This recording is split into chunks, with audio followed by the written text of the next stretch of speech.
Welcome again to Art Galaxy, where I stream drawings and how to do drawings of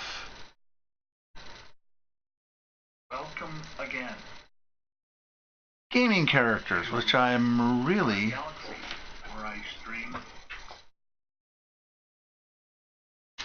which is lots of fun, and I hope you guys drop in to say hello. I've been working on this guy for approximately I'd say about 6 hours maybe. Doesn't really matter to the time. I'm using prism color pencils. I'm going to be using ink tonight. I'm also going to be using acrylic paint and some marker. Now, don't mind me if you see me enjoy my vaping. It's something I like to do.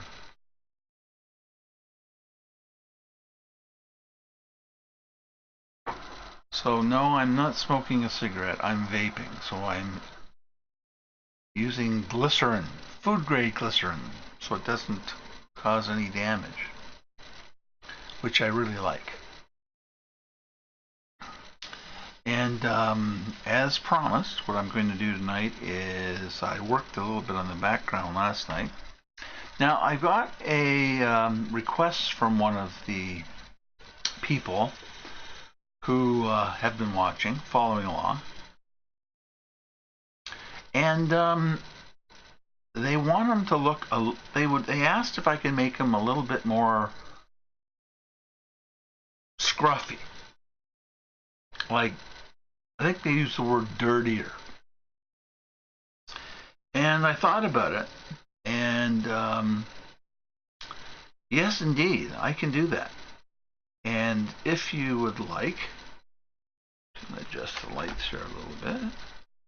There we go. If you'd like, I'm going to make them a little scruffier. Bring the light over just a bit to make them see them like I'm seeing them. That does look okay. There we go. I think that camera angle looks pretty good. But the request was to make him a little scruffier. Now, how do I do that? Well, what I'm going to do is I'm going to dig into my colored pencils, and I have a dark umber here, number 947 in Prismacolor,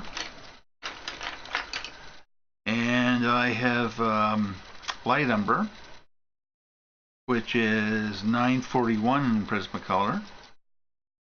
I also have black cherry. Black cherry, very good. And that is 1078 in Prismacolor. And I'm going to give them a little more scruff by also using, that's a warm gray 1058, but I'm really looking for, well, I'm going to be using a bit of white too, so I'll get that. I'm also going to be using a little cool gray. Actually, you know what? I'm going to forget the cool gray, and I think I'm going to use the sky blue light 1086. And by Jove, I'm missing a pencil. Where, oh, where did you go?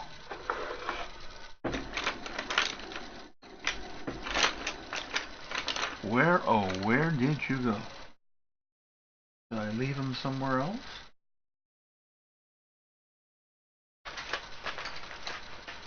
No big deal if I didn't, because I'm in the, oh, hold on, yike.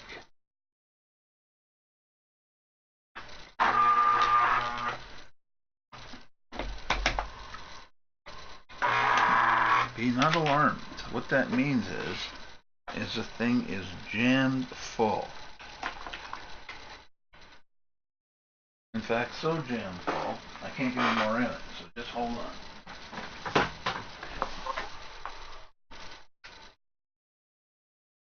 It's one thing you forget to do, is empty the shavings out of the pencil sharpener. And it looks like it's time I did that. As I said, this is not a pencil sharpener, which is blades. This is a pencil sharpener. Oops. It's great. I blew my pencil right off the table.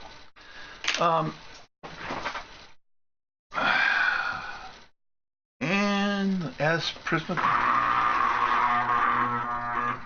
Oh, Moses, you're really getting temperamental tonight. Okay.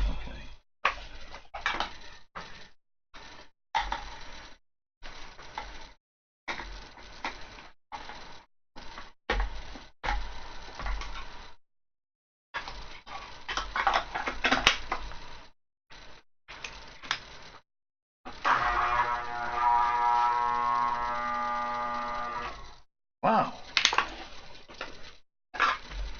What exactly has occurred here?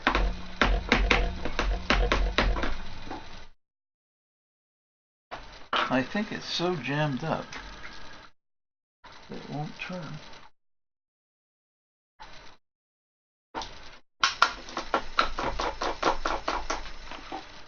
I'm kind of kicking myself because I should have checked this earlier. But you get so involved with the drawing that you don't pay attention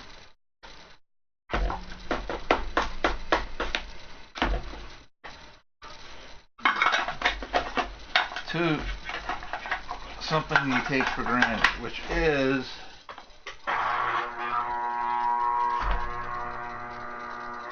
that does not sound good.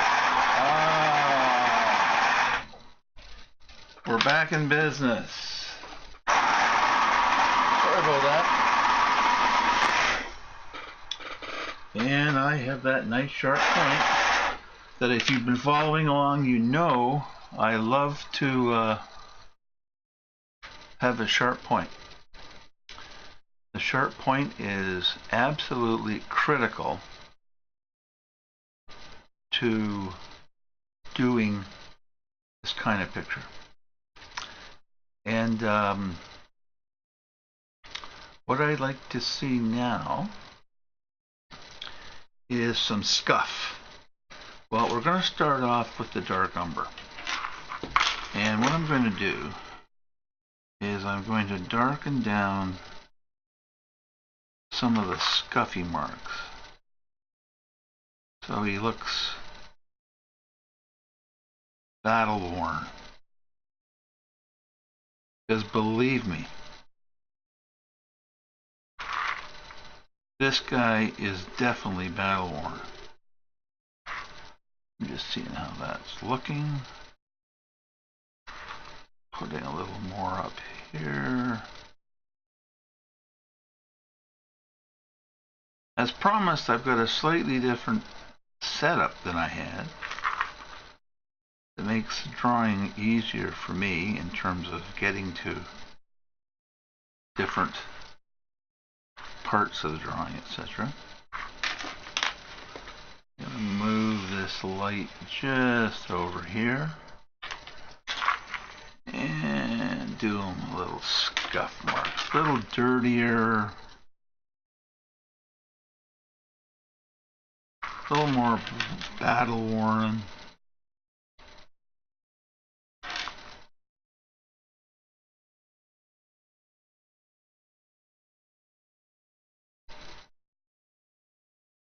Hey, kind of looks kind of cool. Now he's dirtier, but I don't want to leave him dirty. So I'm going to take my trusty blend color splendor, which is 1077, and I'm going to take that dirty, scuffy look and blend it into the skin. Oh yeah, I don't see any traces of pencil line. I know what I'm missing. I'm missing my little piece of clear plastic. So since I am, I'm just going to use this little piece of plastic.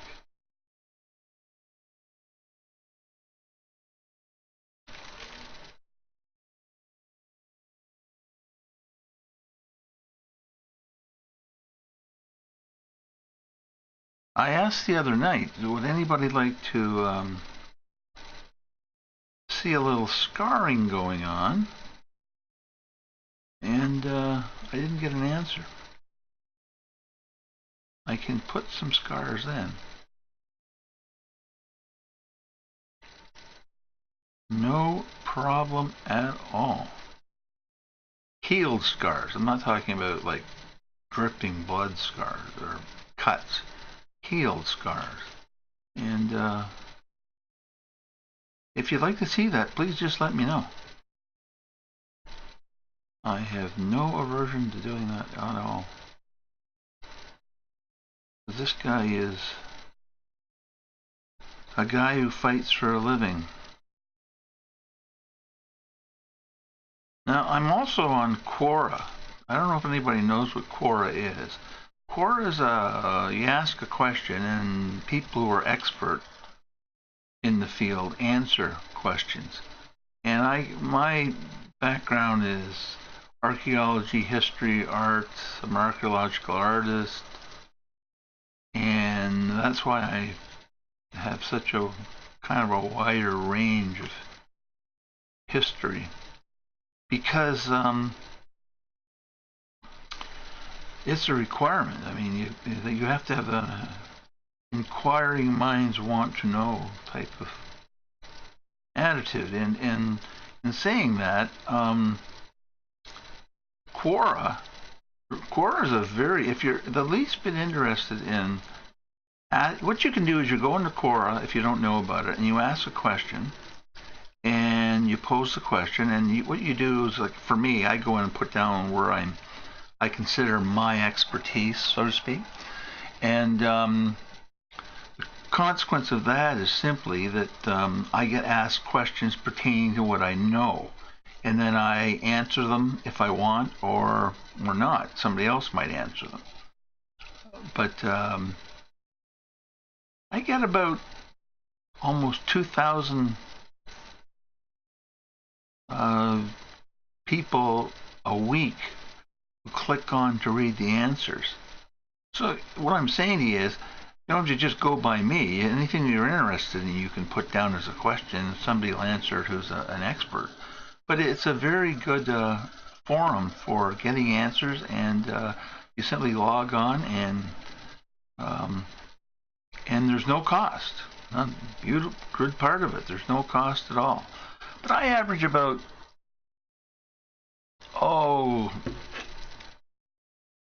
as I said, about 2,000 views a week, which means people have gone on to the answers I've given and read them, and they've posed questions and whatnot. And I get that every week. And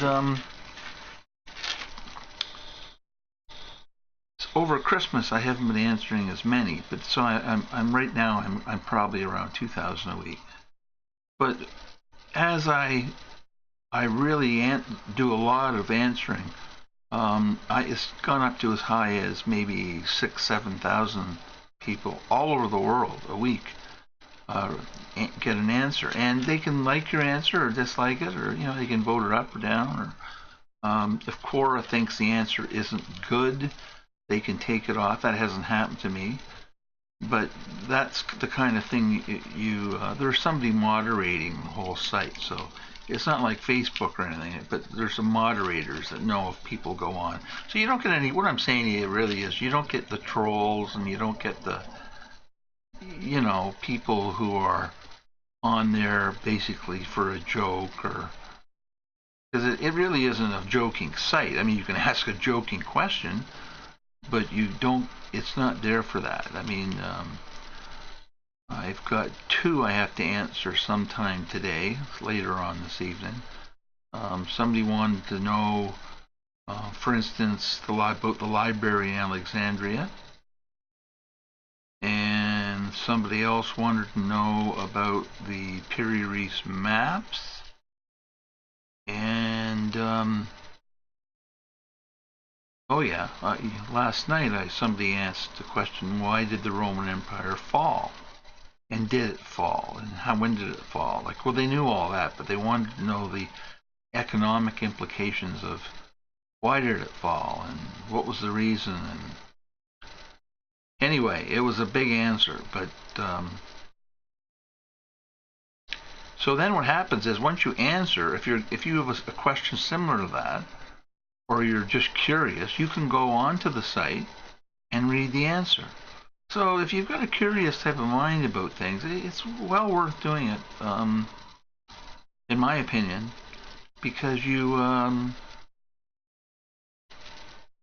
it saves you a lot of research, because people who know can give you the answer and then lead you to, like what I do is I'll say, well, you should read this or read that. And one example, for instance, was somebody wanted to know, this is before Christmas, about the Bible and the Ten Commandments, and you know, it was a Christmas season. I guess they were curious, and well, I can tell you, they the answer was that the Ten Commandments, you know, from the biblical story, they were brought down from the mountain. The word of God was distributed amongst the Israelites and whatnot. Hello. If I can get a glass of water, that'd be great. Saves me having to go into the kitchen and get a glass of water. I'm in my home studio here, so I got all the comforts of home. I gave up my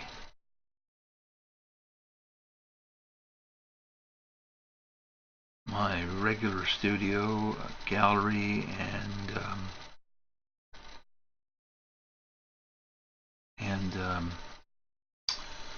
Art Academy.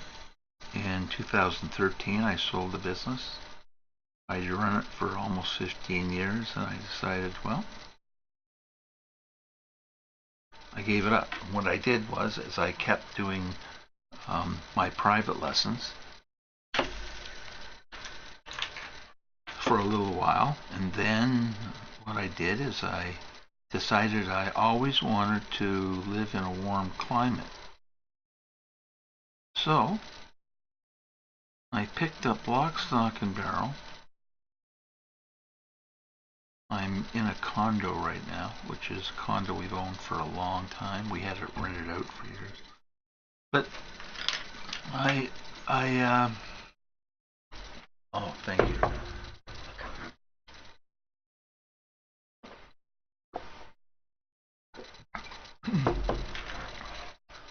So what happened was, pardon me, down the wrong hole. So what happened was simply, I decided to keep doing the private art lessons, but I gave that up as well. Much to the pardon me, much to the chagrin of my students. And I went to Belize for almost 4 years. In Central America, just south of Mexico, and north of Guatemala. And I painted, and I did some excavations, I lectured, and lived in the country. Experienced it. I lived right on the ocean. and palm trees and coconuts all over the place, and um, other types of flora and fauna. A iguana family in the backyard. And once saw a jaguar across the road in front of me. I mean, it was kind of cool.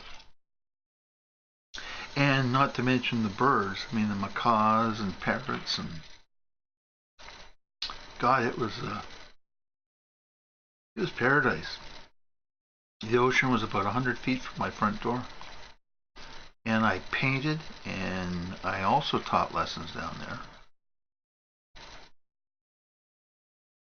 And what I did was, I taught lessons to the Belizean children.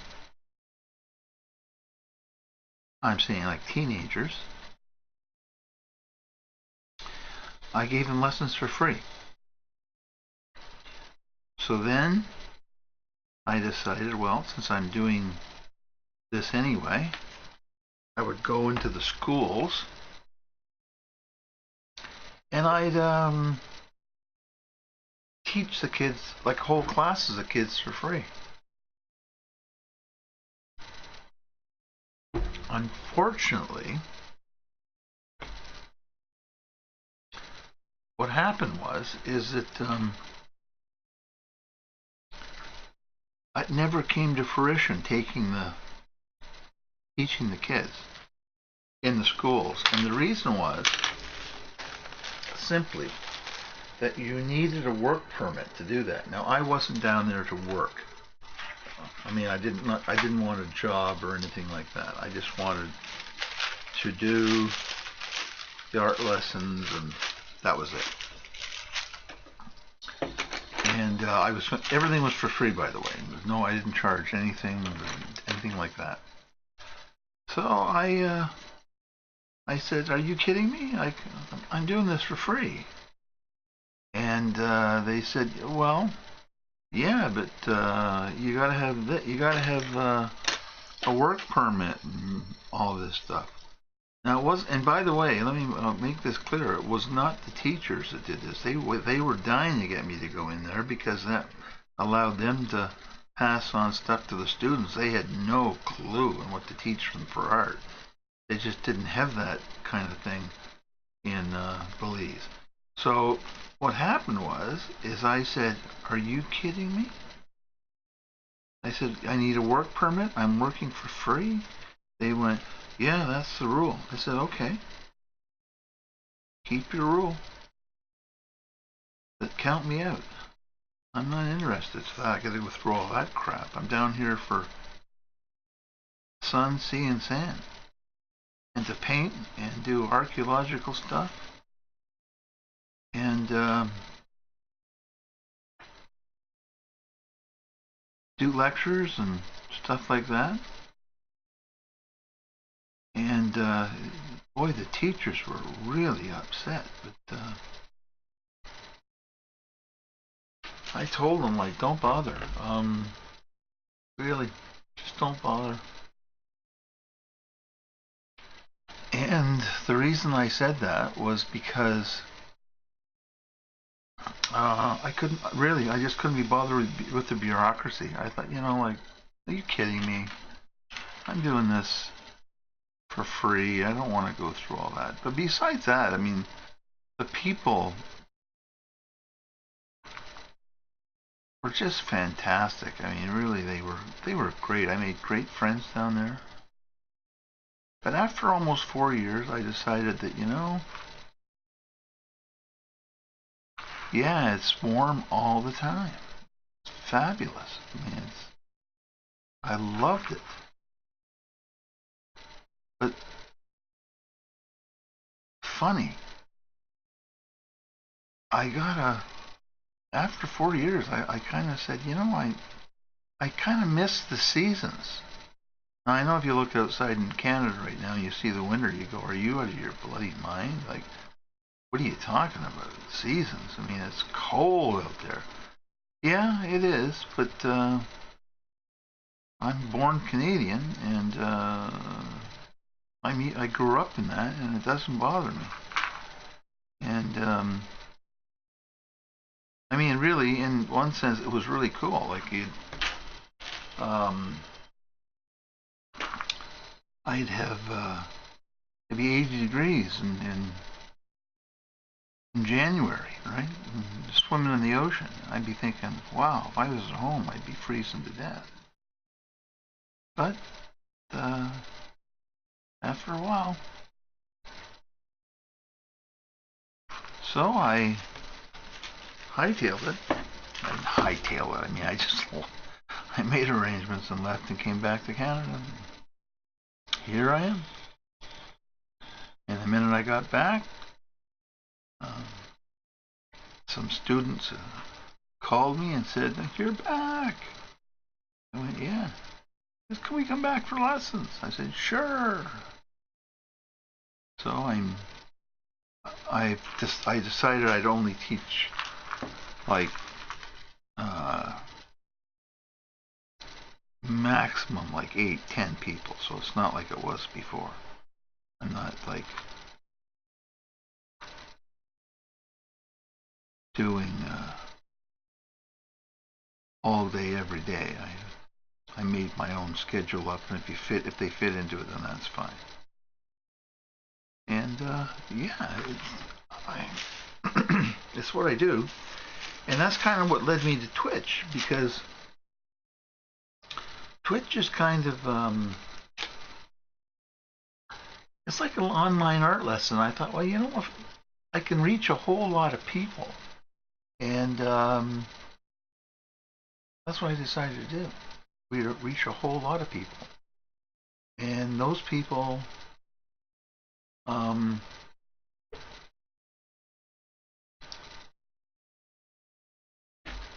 people that want to learn art and how to do it, or you just want to sit and watch it. That's okay too. I mean, it doesn't really matter to me. So I started up this channel, and that's my story. And with the help of friends, Scott, the guy who set up the entire computer, because I'm not afraid of computers, but it's not my strong point by any means. But it is his, and he set it all up for me, and he's an artist as well.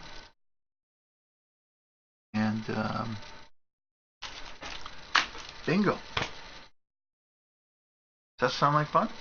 It should. That's what I did. Now I'm kicking around the idea of hold on a second. Excuse me for 1 second. Be right back. I'm looking for something.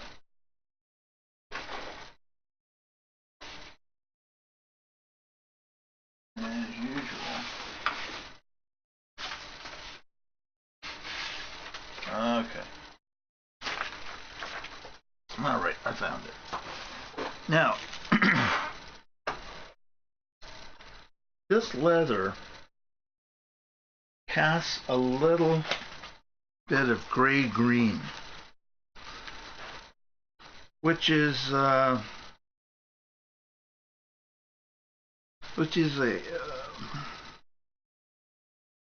easy color to come by in colored pencils,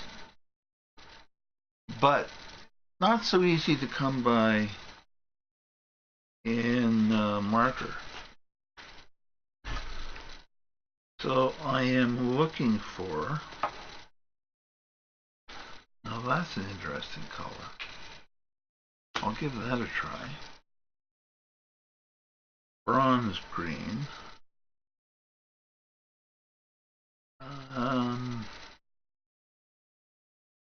Don't want deep green. Forest green, no. Well, I'll just have to experiment a little bit. These are manga colors, so I bought the manga colors specifically in order to get colors that were in between some pastel-y type of colors. And they did a good job. I mean, a lot of them are very similar to the other batch, but there's a pale blue too. That could be okay. Anyway, so I'll do a little experimentation on here. Let's just see what color this is. This is a pale blue.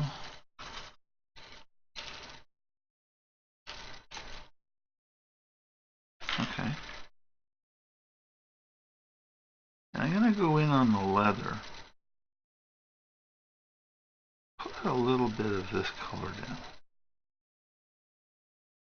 This is before the highlighting gets really serious when I get the paint out. It's a neat color. The thing with markers is they dry at a different color than they are when you're putting them down. So you kind of have to take it on faith, or you know what colors they turn into, and you just go with the flow. Now, if you know the color, now I'm a little hesitant here because these manga colors I've just ordered, and I haven't tried every single color out they've got. The ones that have just duplicated aren't a problem, but there's a ton of colors in here that are more of a manga color, and I wanted that contrast in the colors between the normal set of marker colors and mangas. And so far they haven't disappointed at all. I'm quite happy with them. Now I was going to dig out my copal markers today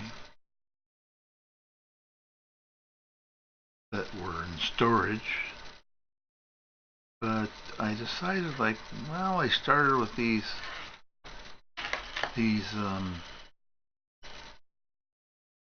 Touch 5 pencils, and I still haven't been corrected, so I'm assuming I'm right about where they come from, which is South Korea. Until I'm corrected, so if you can correct me, then please do.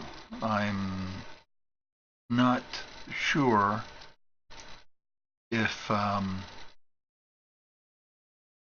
they're made in South Korea or they're made in China. I don't know. But maybe they're made in China under license to South Korea. Who knows?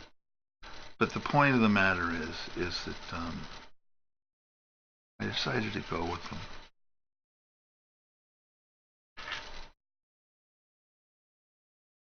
I mean, I like the copal marker because I like to brush on it, really. But for years, all I used was Prismacolor markers. They were like the name and marker to use. But in the last number of years, they've had lots of competition. And it's competition like guys like this. They put out a really good product, but they put it out at a fraction of the price. And what I'm doing now is I didn't buy them because I've ordered more Prismacolors, and they're on their way. Another 150 piece set. And I've decided I'm going to buy some of these brands that other artists have kind of said, boy, they're not bad. And I'm going to give it a try and test them against Prisma. And why not? I went on YouTube, and there's been a lot of people who have checked them out, and I don't mind a lot of the people who, you know, they get them, but you know, they all seem to have their own bias. Oh yeah, these are great because. I finally found a young girl. Well, it's not a girl, a woman, that had been doing had done Prismacolor, and she was a real Prismacolor fan, and she was testing solvent-based pencil cans like polychromes and whatnot against Prismacolor, and her opinion was no, even with all the trouble with Prismacolor, she'd stick with it. She'd stick with Prismacolor, and she explained why. I thought she did a really good job of doing it. It saves me a lot of time and effort to do it. And then I had a couple of people I looked at who had tried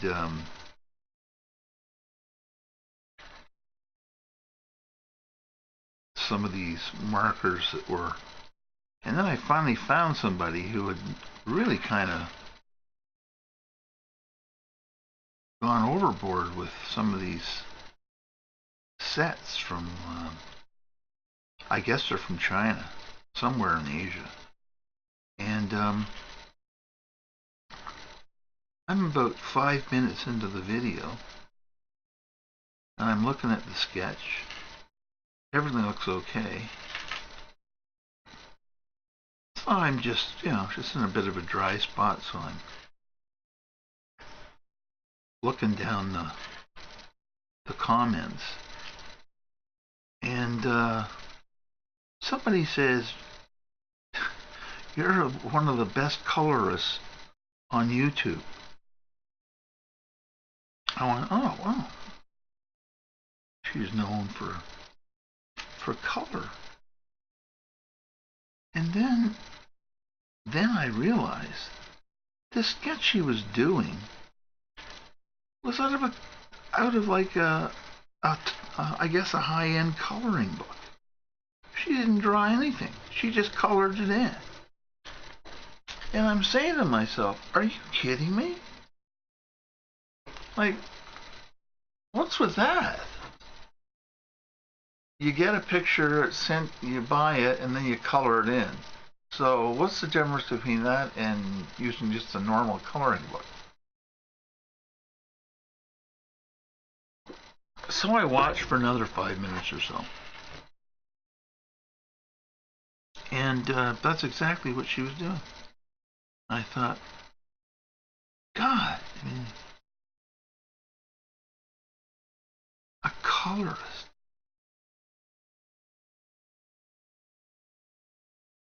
I don't know. It just seems strange to me. Like, either you're doing art with colored pencil, and or you're a colorist, and I guess so. I was kind of taken back because I was thinking to myself, well, who says she's good at color? I mean, so to be honest with you, I just flipped forward to the end of it, and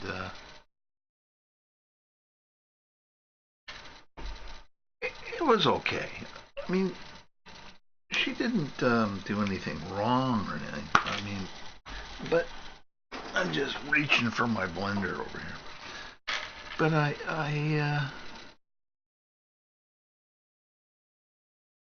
don't know. It just seemed weird to me. Like, what are you doing? Like, this is YouTube and how to color, and you're really not a good colorist, in my opinion, because you're just following. Apparently, this company sends you the color charts and whatnot, and I'm not mentioning who it is, but it just, I don't know. If she had been doing it with paint as well and stuff like that, and knew how to mix colors, and I probably wouldn't even have mentioned it, because okay, there's people who are excellent with colors, and maybe they're really lousy at drawing, so they don't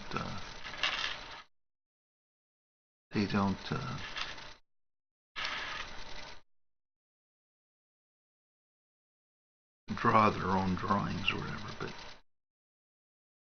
I was a little amazed, like. But hey, to each his own. I'm sure not gonna worry about it. So, we got that color up okay. Now I'd like him to have that light.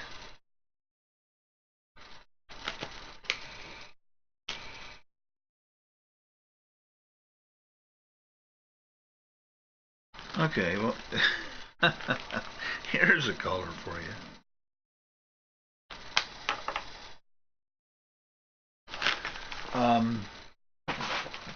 Dark blue light. Huh? Dark blue light? What's dark blue light? Well, I've got it there. I'll check it out. I'll let you know. But, yeah. Anyway. Up to Scary Man with Beard up here. Yeah, I put a little bit of that in through his skin toning here. Last night I put a little bit of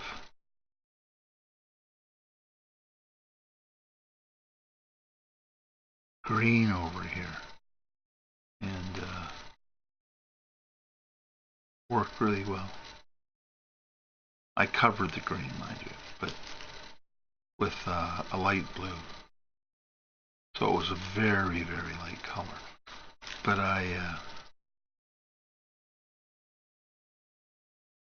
that's not too bad at all. Taking some of the highlight out because I want to put the highlight back in. So that was working real well. I get some of this too into the secondary shadow. Shadows when they hit are strong, close to the object, but as they move away from the object, it dissipates. So I've done that. So what I've done it in pencil crayon, but what I'm doing is putting this light blue or green gray on the skin tone to give him that skin a more realistic look. And the reason I'm using green gray is because it's right. And the reason it's right is I would ask you simply to look at the back of your hand and tell me what colors you see in the veins. If you go, hey, they're a bluey gray. Yep. Now you know why I'm doing it. It's a natural red against light. It makes the veins a blue.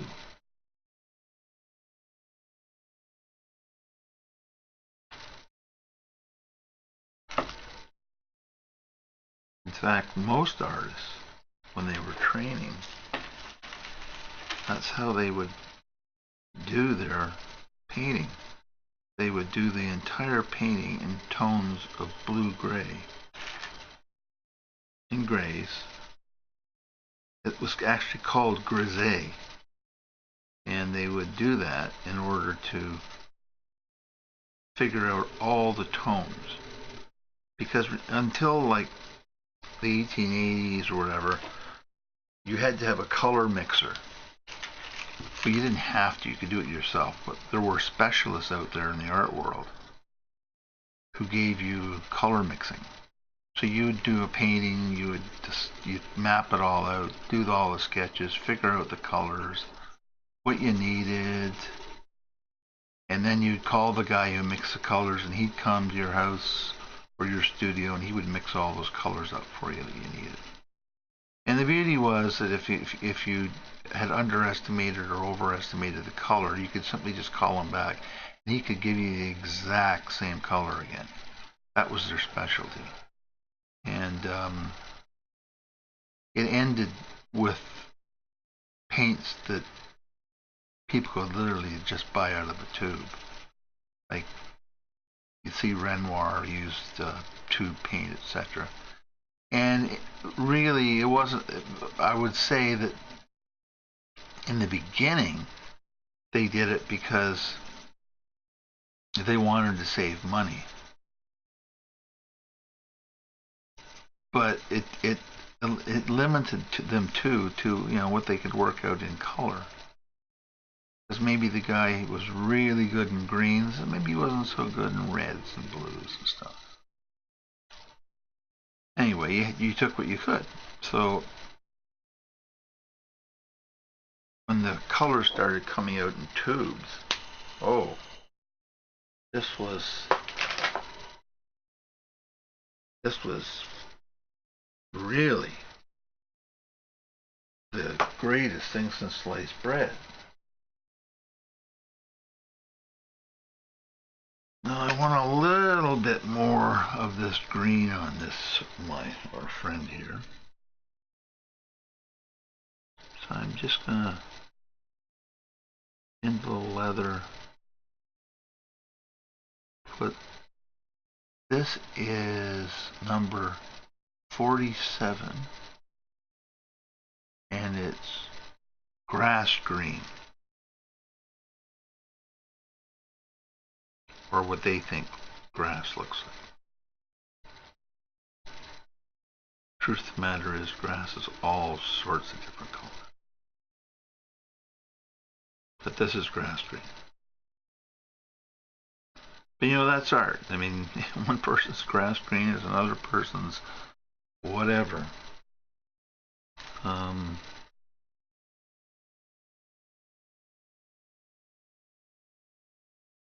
Yeah. That's why a lot of artists will stick with one manufacturer of color, because they know if they get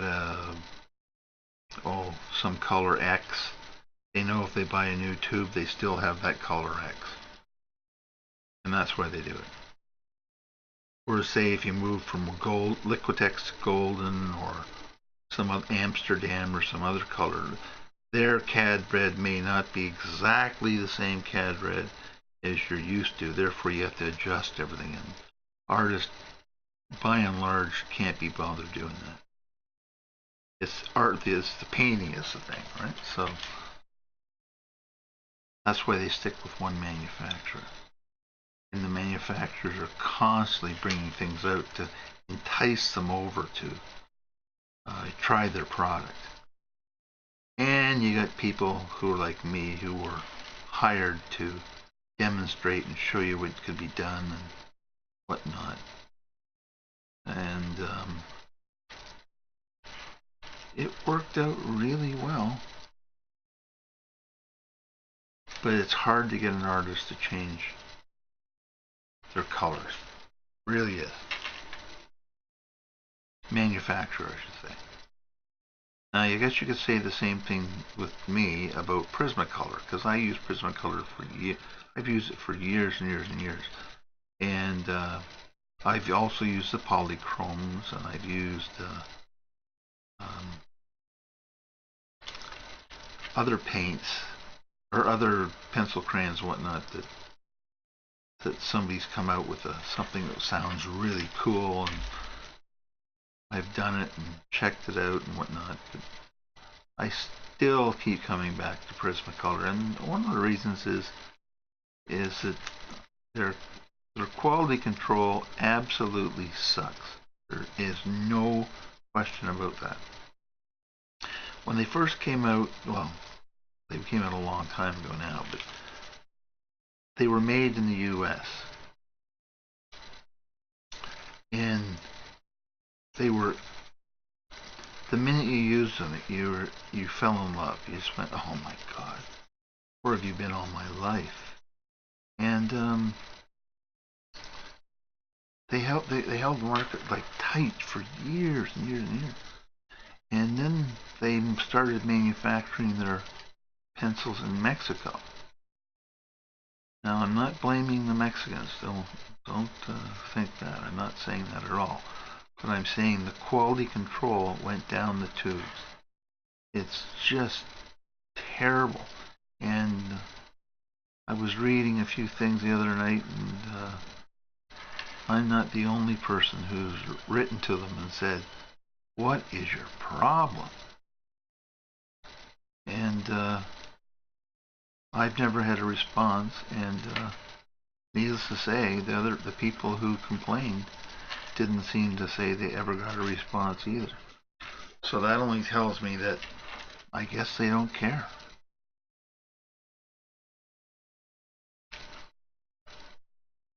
I guess.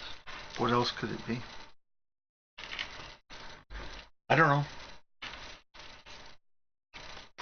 Beats me. It beats me. I have no idea.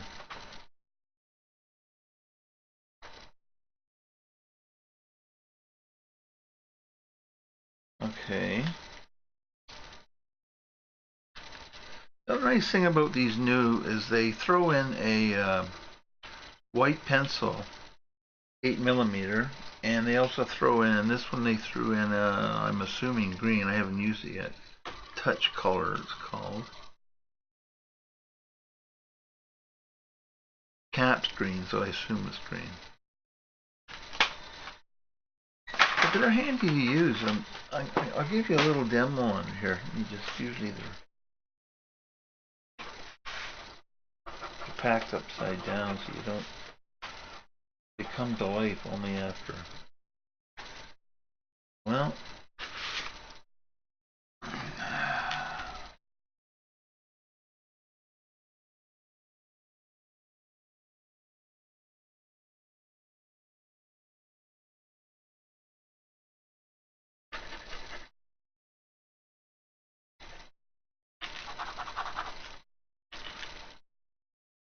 yeah, it came to life. You get the really all I'm saying is you have to get the ink to start flowing. And they work really good. So what I'm going to do with it is I'm going to put a couple of highlights in through the beard here. See, with an 8mm pen, you can really get it tight.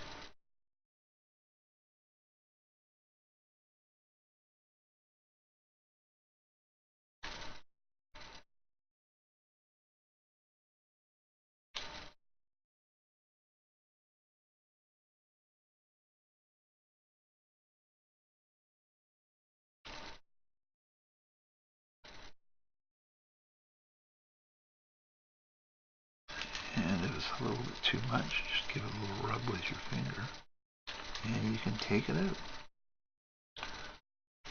And I want to get a little spot of white in his pupil. Ooh, that worked good.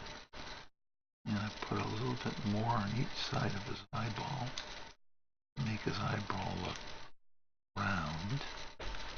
There, now you see, if you can see now, the eyes of the it just came alive. It really, it just, boom, it's there. And that's what you want.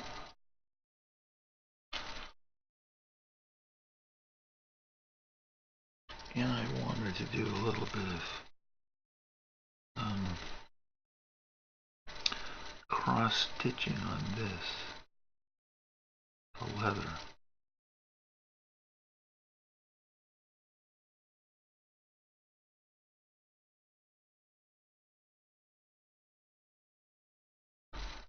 Give it a little bit more realism.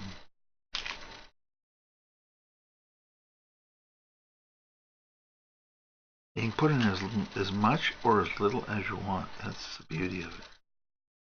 And because you're on top of all these layers of Prismacolor, wax Prismacolor, if you kind of think that you didn't quite get it,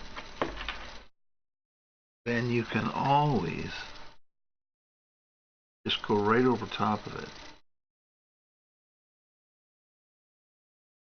with the blender and take it out, which is a really, really fine thing. the other thing I wanted to say to you too is, somebody mentioned to me the other night about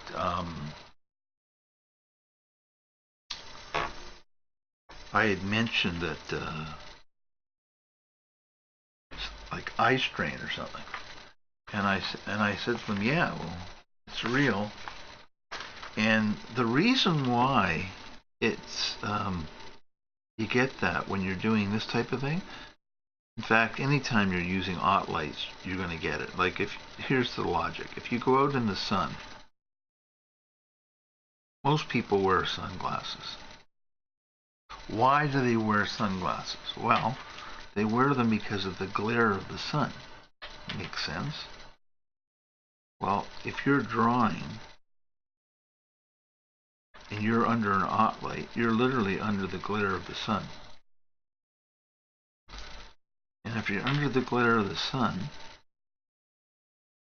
your eyes will start to scream at you, sooner or later. Get me out of here. Now, you can't go and put on sunglasses, obviously.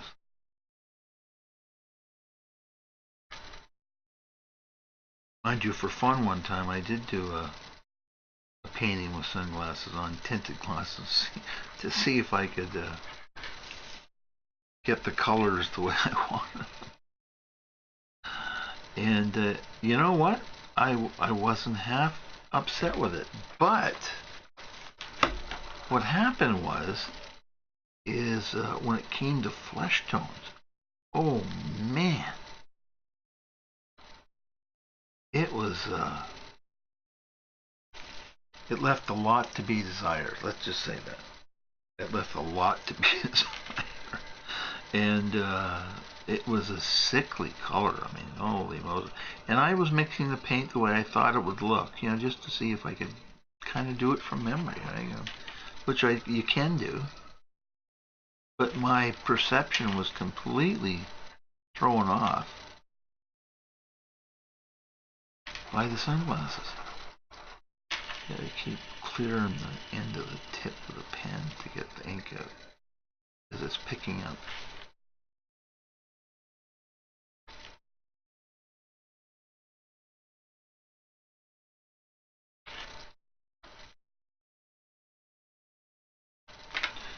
It's picking up. Now, what I had done is I put some random white lines and stuff over top of the leather.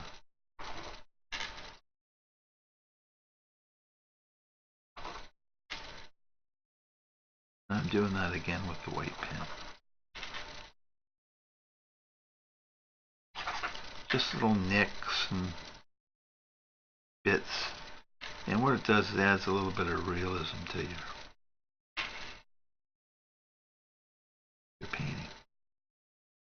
And like I said last night, this painting will pop. Oh, that's good. It even broke for me.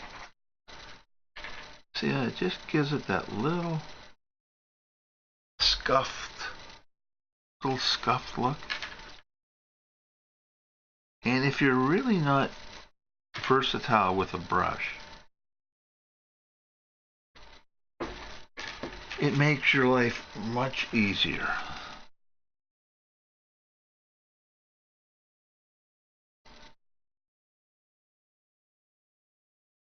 Because you never know. Like, I used an analogy the other night, like golfing, and it's exactly what it's like. Here's a course. Once you go out, I'm going to give you all these clubs, and I want you to go around and put those clubs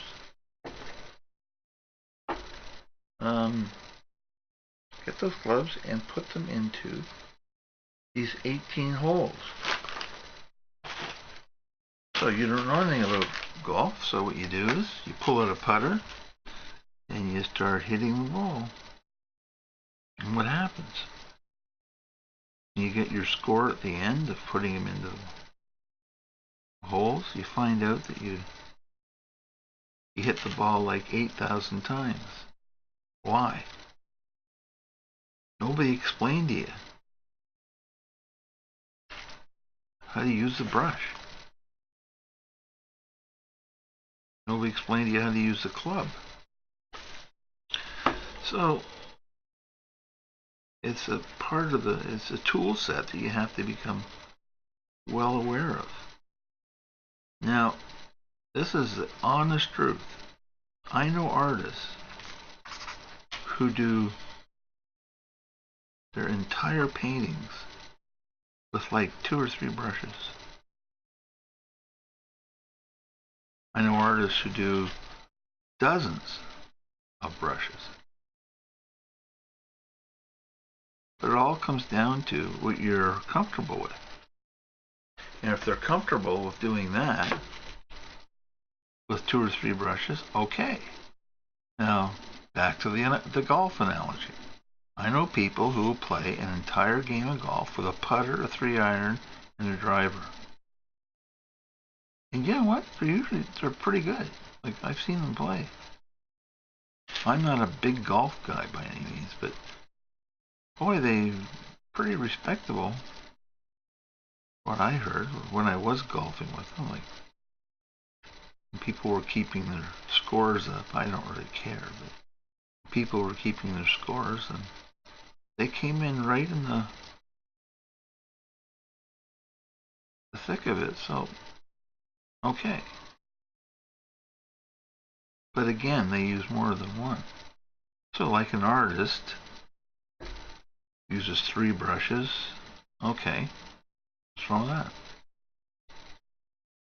Small, big, small, medium, and large. And then you've got the people. Now, I know the art companies who make brushes absolutely hate this.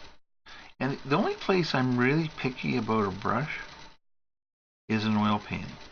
And really kind of in portrait painting. Because you need specific brushes in order to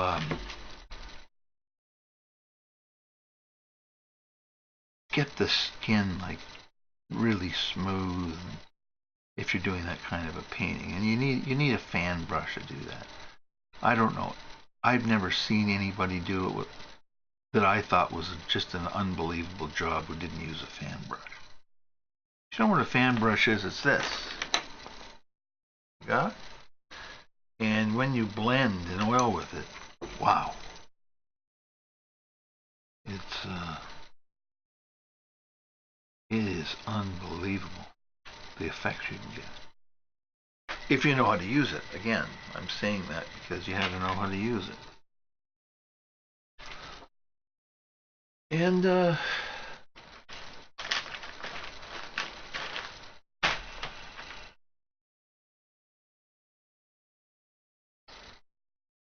what it is. Put a little bit of brown in this fur here, like I did originally. Yeah, put the end of the tip.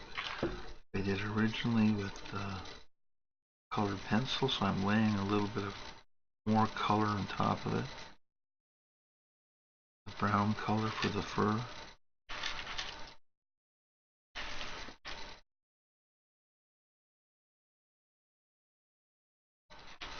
Give it a little bit of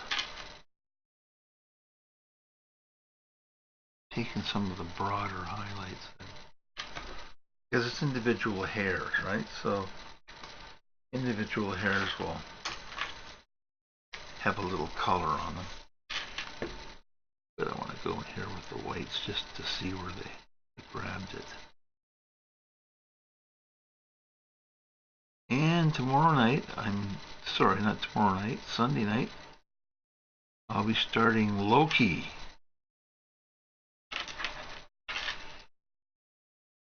Which is he's a cool looking dude.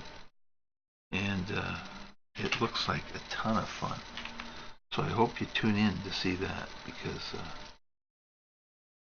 it's going to take a little while to do him, but I think he's a really neat character. And he's like blue armored. And, oh yeah, He's made for pencil crayon. Made. Whoever did it designed it for pencil crayon. Who knows? Maybe the concept of the guy was originally done in pencil crayon. I don't know. There's a series of books you can buy, which is conceptual art. It's actually like a, it's like a, kind of like a thick magazine, really. And it's all conceptual art. And let me tell you, it is just spectacular. It's artists kind of who let their imaginations just run wild.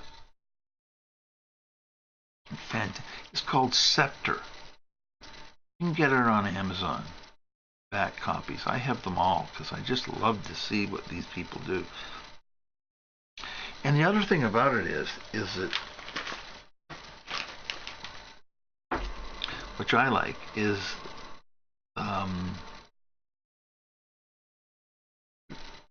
not much is done digitally. It's all done so the finished piece is a finished piece. And some of the stuff really. Anyway, it's called Scepter Magazine or Scepter Books. They have a competition. You can actually go in, I believe, and put in your creation, and if they like it, they'll publish it. You can take a look into it if you want. It's fantastical stuff. It's just mind-boggling. And what I like too is that the people drawing are really, really talented young people, or whoever the artists are. It's real talent you're being shown. And what more could you ask for, really? You know, I mean, you're getting really talented artists. And so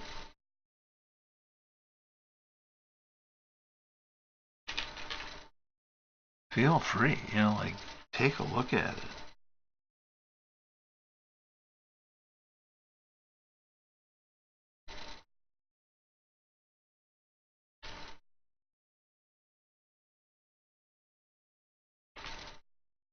It's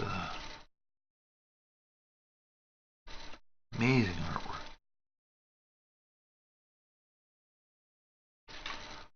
When I first started this, I think I was mentioning the Ten Commandments. Where did they come from?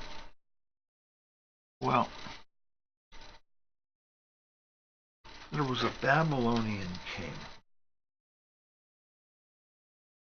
and his name was Hammurabi. Hammurabi. I knew it. You're going to ask me how to spell it. Hammurabi. I think. Close enough. Spell check will fix it for you. Anyway.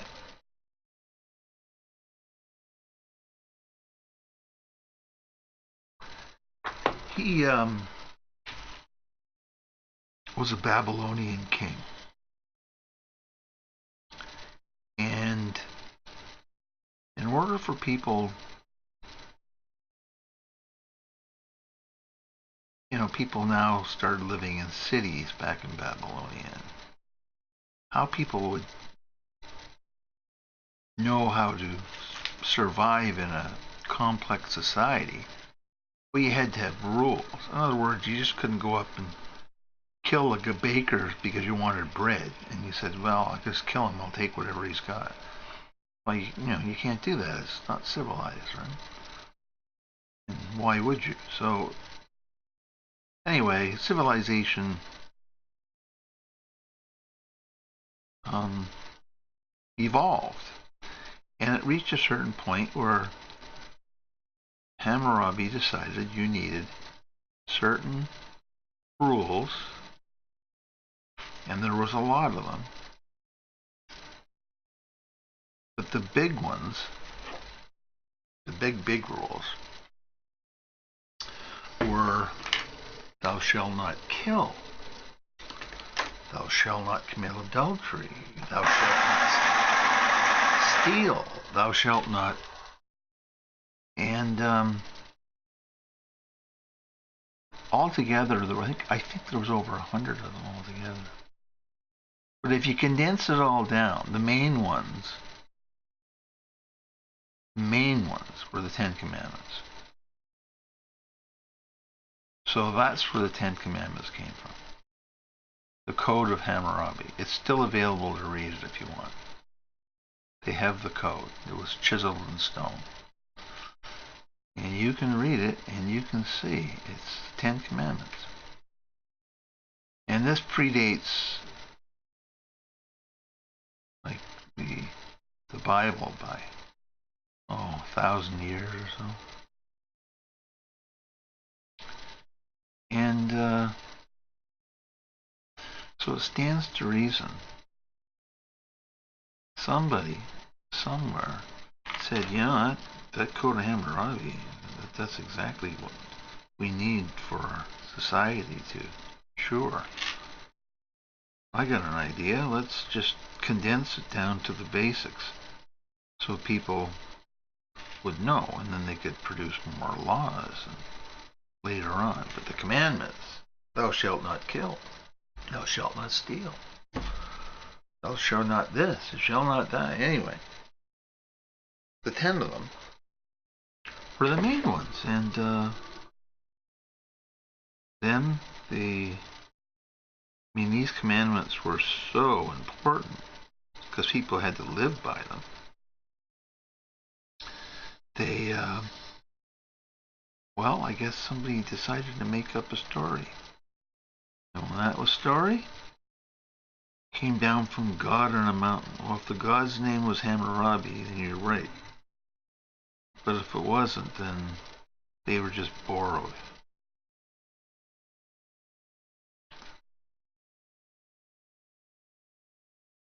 Which is okay. People learn how to live together. But it's the basis. It's the basis for all our laws today. The thing is, it was written thousands of years ago.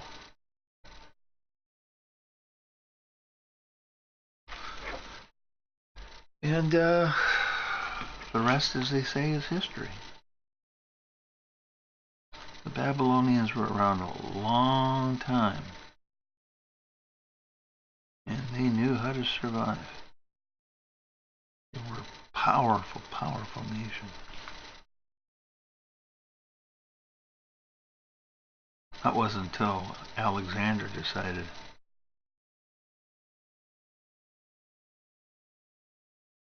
he liked them so much he wanted to own it. He attacked the Babylonians. Darius. Poor Darius. They were unprepared for what was about to meet them. So what happened? Well, the rest, as they say, is history. Alexander defeated them soundly. But he liked them so much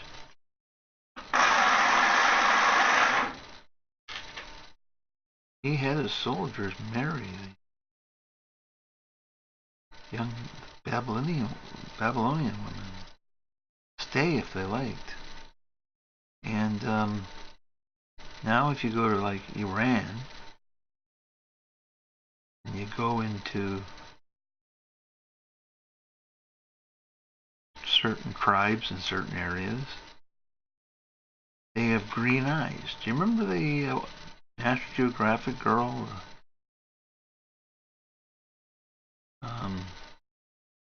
She looked like a frightened deer in the headlights. She was Afghani, they called her. Afghani girl.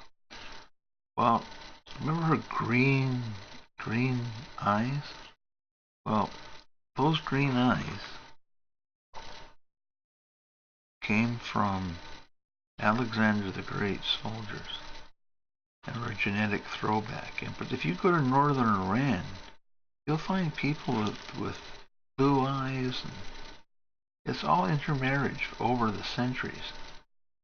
And it was all from soldiers simply staying. And I would guess a bit of trade too. People staying, they liked the civilization. It was safe, which it was, comparatively.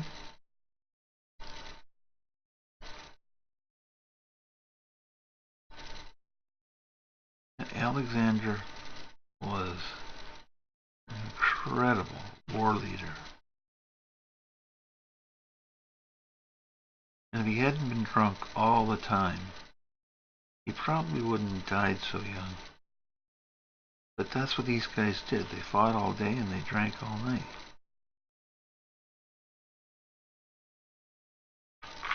Wine, women, and song, I guess, was their motto.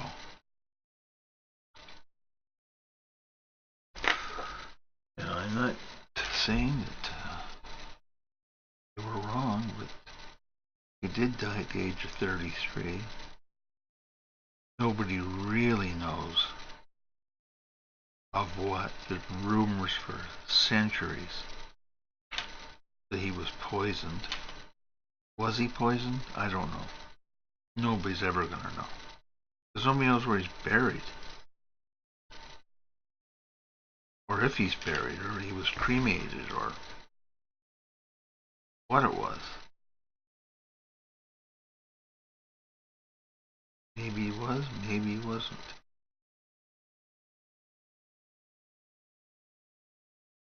Regardless, he was a tactical genius. He always won his battles against incredible odds. I mean, and if the commanders of the Babylonian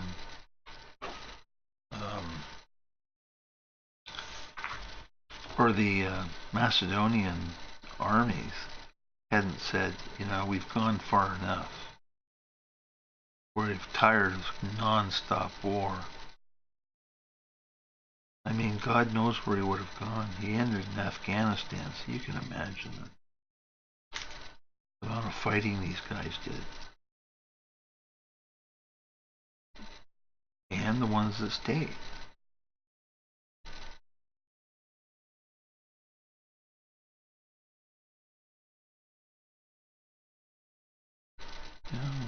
We're all just one gigantic gene pool.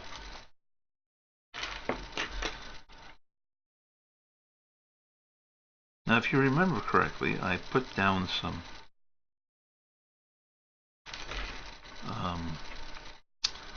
marker down here, and now what I'm doing is I'm going over it just lightly with a cream and putting some highlights into it. Let's just see how it looks from there. I'd say it looks pretty good. He certainly is looking three-dimensional. Okay, I'm going to go back now to the pen a little bit. And I'm going to give him just a little bit of highlight around the ear here. And the edge of his head. Put a little bit of light where the backlight's hitting his beard. Just is coming through a bit. I put one coat on with the pen. It's worth going back and putting another daub of ink onto the area which you had already done. and that brings it up even higher. The eyes end up looking so real. Like, I think you can see it. Like, the eyes look so real that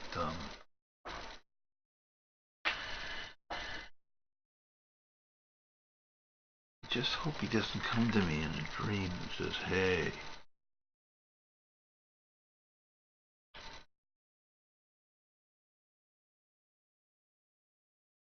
Just little details here and there. There's a perfect example I was just saying. Right here. Ink went down, picked up a little color from underneath, and didn't sit on top. So I'm making it sit on top. Putting in some more of those lines that would be on the leather.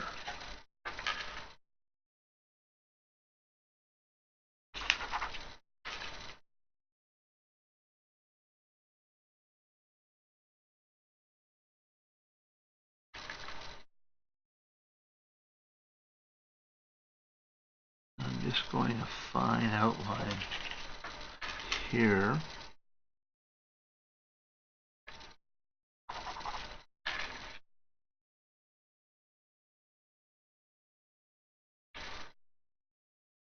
And do a fine outline on his shoulder with the ink for some backlighting. I still haven't decided what I'm going to do there. I'm leaning towards doing the white on that side too.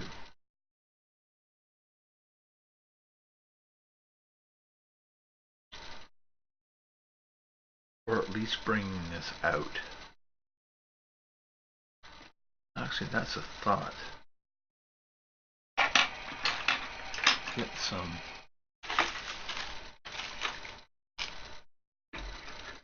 gray. No, that's not gray.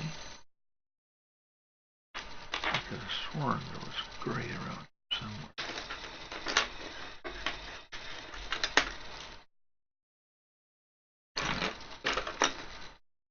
Anyway, let's see, bring this out just a little bit.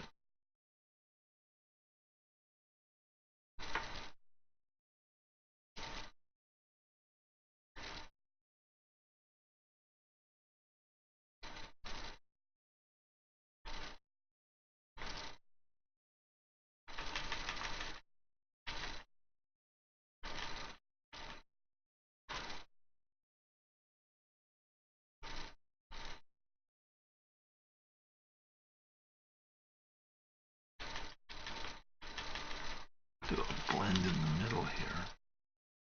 Just bring it out a little bit with a cool gray.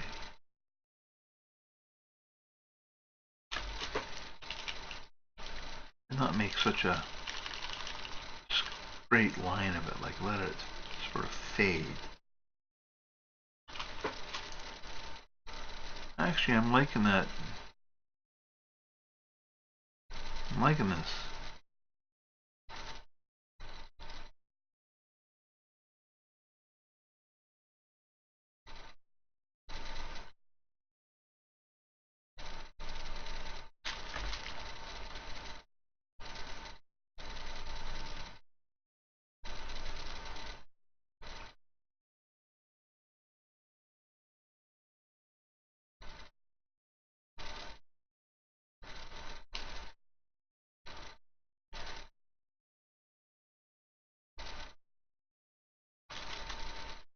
Yeah, that kind of looks kind of cool.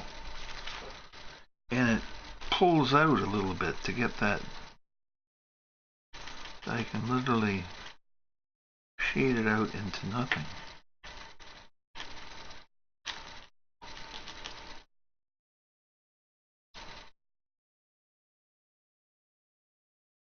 So it's like a mottled tone. Yeah, I think this is the answer to my question.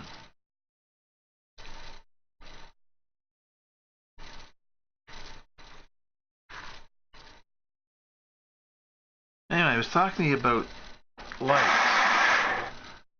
And what you really should do is kind of look up and refocus on something else for a few minutes. And it really will help big time. I don't do that because I'm obviously doing this in front live, so I'm not going to have you stare at nothing for 5 minutes or whatever. But if I was drawing this not on live Twitch TV, then I would be looking up. I'm sure you can see that. I did notice here the difference between the two is a little noticeable between the white and the fade out to the cool gray, which is 1060, and it's cool gray 20%.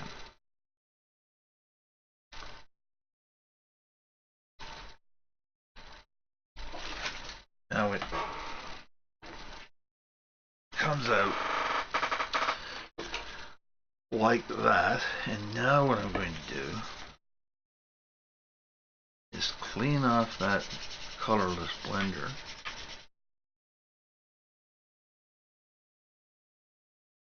And I'm going to go down the middle and blend these colors together with the colorless blender. And they should melt together. By the way, if you are using polychromes, they're interchangeable with wax-based crayons. Like you don't have to throw out your Prismacolors or vice versa. You can use them in conjunction with each other, which is really good because you're going to go to the expense of getting another set of pencils. You don't want to not get down to your last few nibs before you buy them and then think, oh well,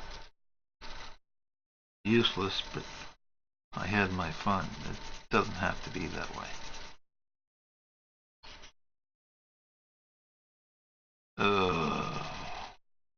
That's not what I wanted to happen. Unless that's just alcohol.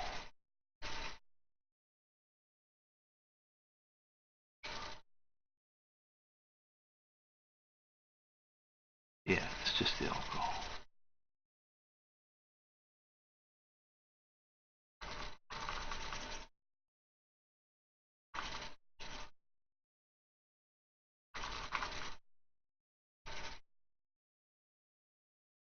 And remember, you don't need to go and buy yourself these. You can just go to the drugstore and buy yourself a 99-cent bottle of alcohol, get some Q-tips, and away you go. You don't have to go buy the colorless blenders. I've done that, did it for a long time when I was younger, but I'm not doing it anymore. It works really well, don't get me wrong, but it's just, for me, easier to just go with the colorless blender. Then I don't have to think about it. Let's see how that goes. Actually, that looks okay.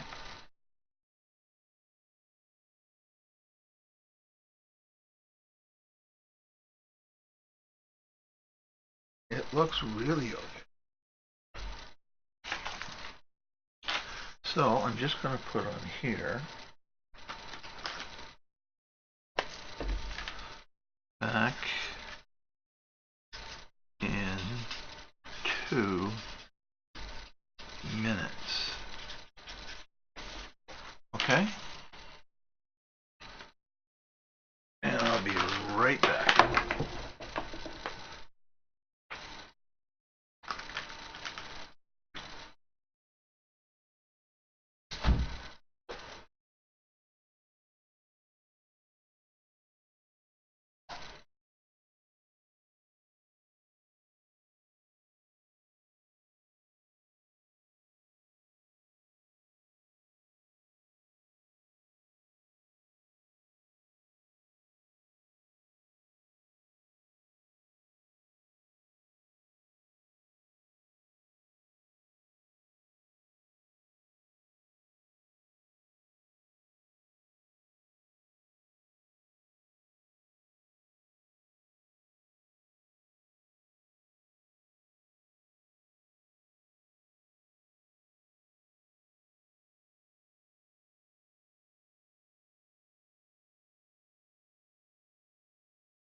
I am back. And what I did was go and get some paint to do, as I had said, the final highlighting on this guy to make him pop right off the screen. I promised, and I am doing it. Let me just shut the door.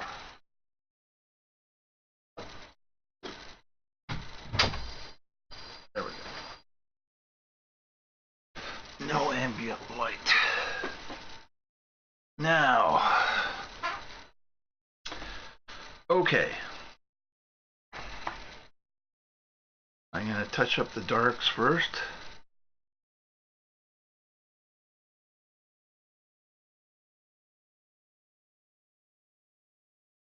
I'm just going to do that.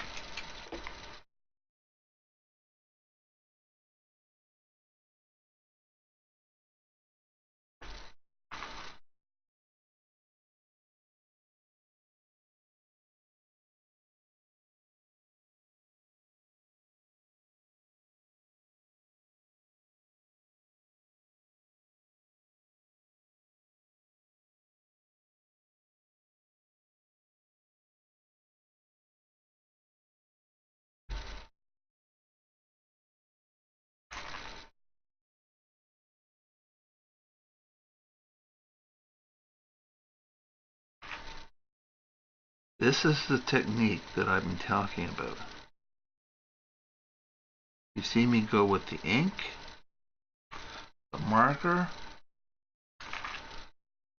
the Prismacolor,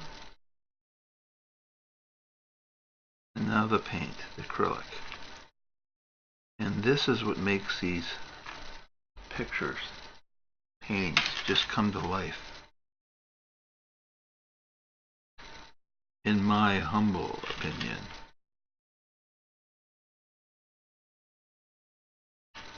I certainly hope you are the lucky donator who gets this picture. He's a winner, one of a kind.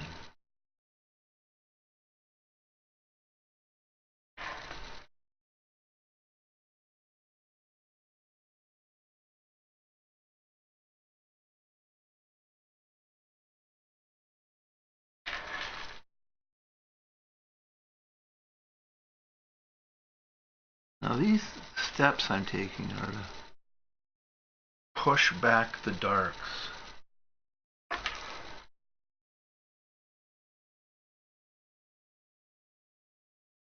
And quite frankly, it looks just, it instantly makes them come alive. Because the 3D component to this type of drawing is that you want him to be as three-dimensional as humanly possible, because that brings him to life. You know, like in all painting, this is what you're looking to do. And already you can see that it's working.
pulling the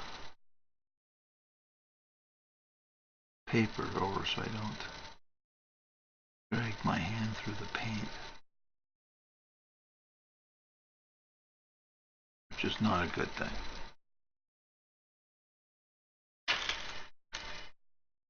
Remember when I said the other night about if you do the beard, after you get past the chin, it's hairs. So it's not following the contour of the face, but the neck way underneath it. So you darken up along the bottom, which gives it more three-dimensional.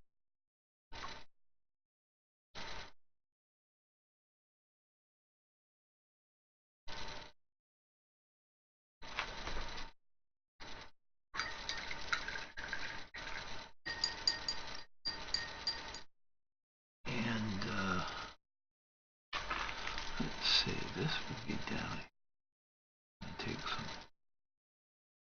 of the highlights out here, where it goes down towards his chin. Take some of them out. This is where you make your final adjustments on the painting.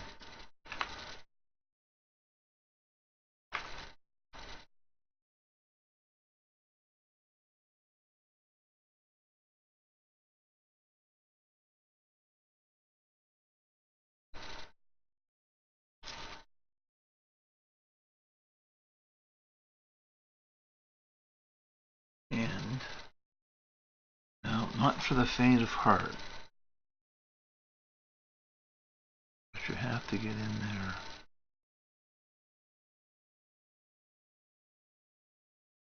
and darken the pupil. As I said, it's not for the faint of heart. See, by darkening him again, he looks, his gaze looks real. And you want some loose hairs coming out at the bottom.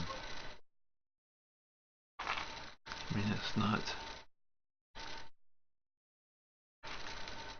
like a wig. It's a beard, so it's not completely even. Especially with a guy like this. I mean, he's a warrior. He is not looking in the mirror when he goes out to battle. He wants to see how fierce he looks. Which is simply intimidation. Which was the key. If you thought the guy couldn't,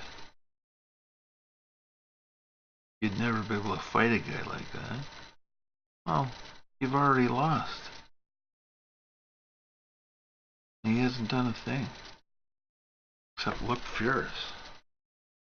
Now you see how the beard is getting more of a three-dimensional appearance? That's what you're looking for.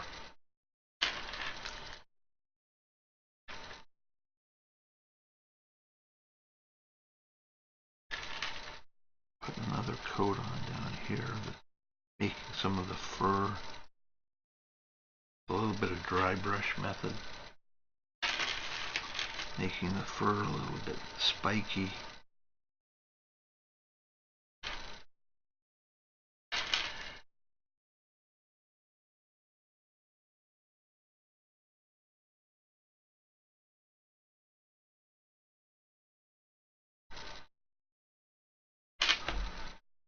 Like that.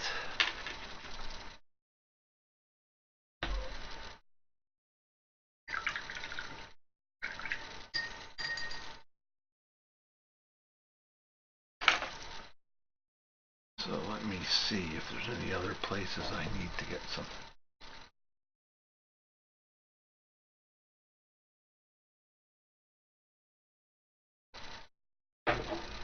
Darken. I think what I'll do is in places for the stitching,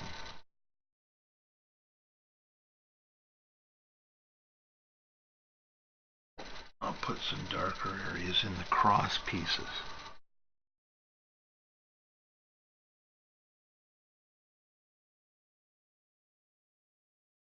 And that'll give like the little quilted squares more depth.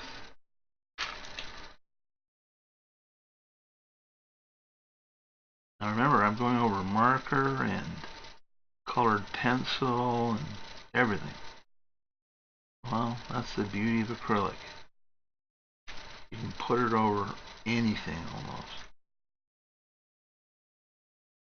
I say almost because I'm sure there's something. But just off the top of my head, I can't think of anything I haven't been able to paint acrylic over.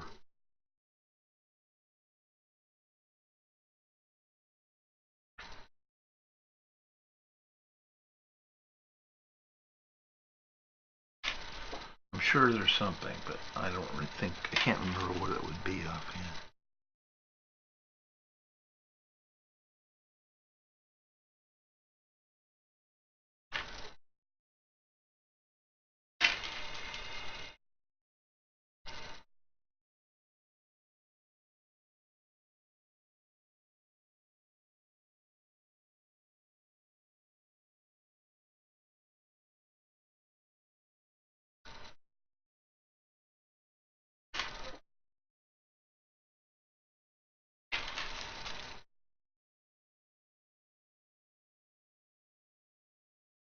Just going in here as well to make sure that there are little hairs, not big thick hairs. This beard hair isn't thick, it's thin.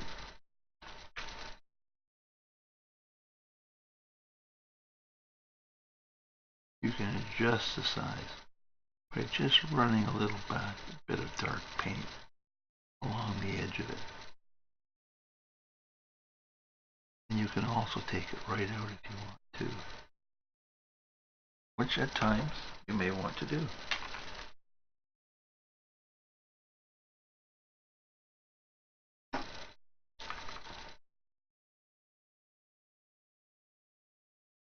Now if you follow this and there's parts that you don't think you quite understand how I did it, simply just email me or contact me through whatever you like, because I'll explain it in detail.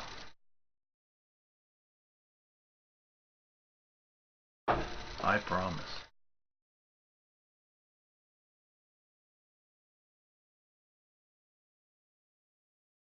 But if you like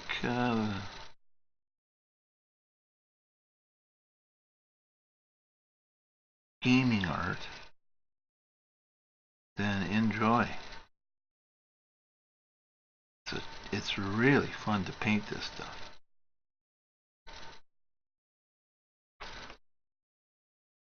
Because you just don't get a model like this in real, and not anymore. I mean, I guess you could back in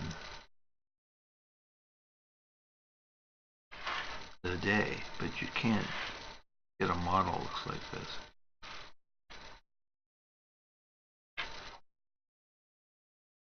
I guess you could dress a guy up and that would work, I suppose. But the trouble is you know, I mean, you've got to find the armor and, I mean, to get a, there's a lot of artists who says, oh no, you got to have the model. No, well, yeah, but you know what? Unless you've got unlimited funds for dressing, you're not going to get that. It's not possible. You can't get by all this stuff and dress a guy up in costume, and like that's why a lot of artists, like if they do like their Civil War guys and paint that stuff, and they go to these reenactments and whatnot. Because what they do is they snap the pictures of them and they get permission and they can paint them, which is okay. But I don't know anywhere where they do this stuff. If you know someplace, let me know that I don't have to jump on a plane to get to, because it's just too hard. You gotta use your imagination. Fun.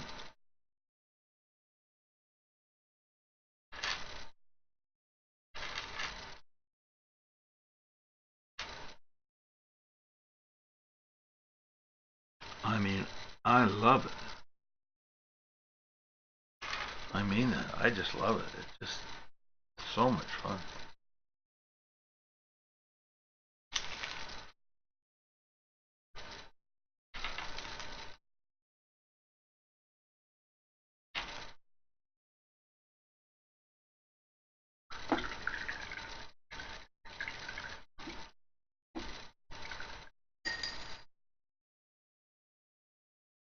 So,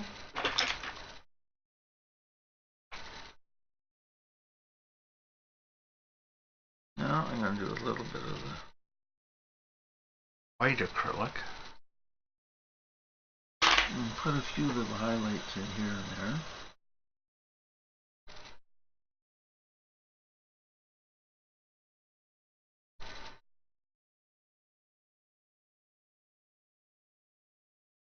As I said, if you don't know how to handle a brush, don't worry.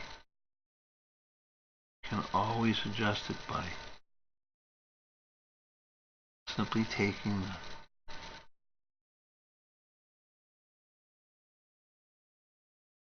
colored pencil and literally just push it off the painting. It's not a big deal. That's what's beautiful about acrylic. It's not a big deal.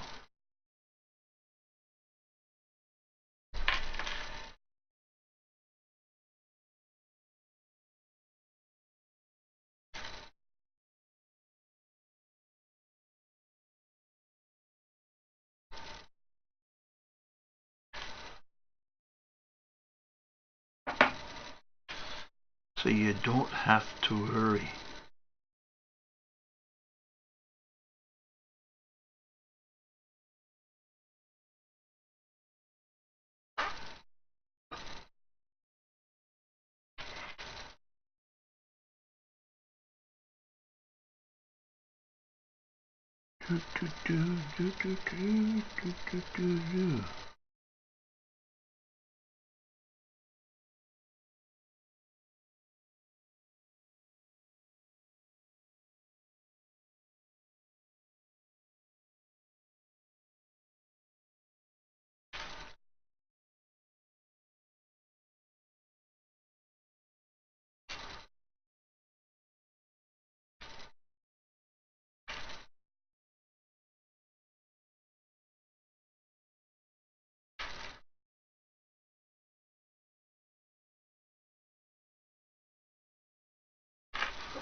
I told you about humming. There we go. You're hearing it. Closing in on this painting.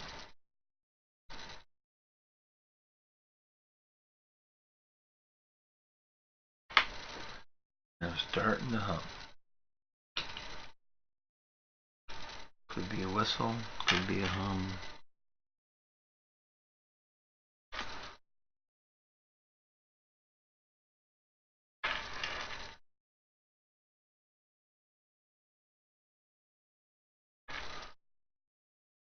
Start to rain.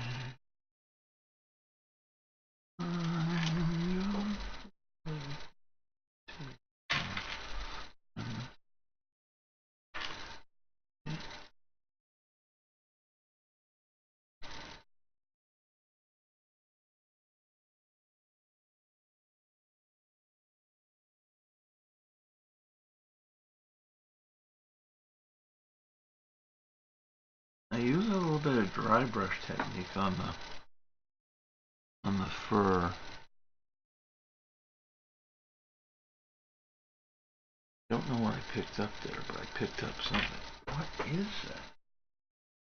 How would it still be wet? It's acrylic paint. Weird.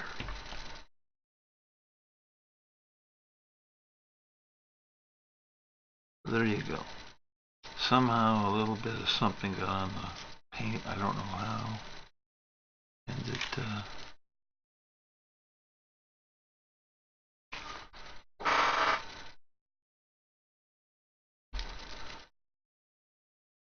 I'm going to take a little bit of this.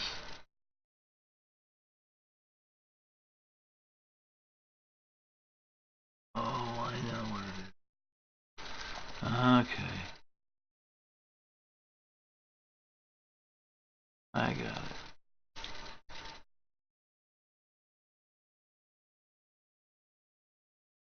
So you can pull up a highlight just like that. Just a little wash of acrylic on top of the prism, and boom, you've got a highlight.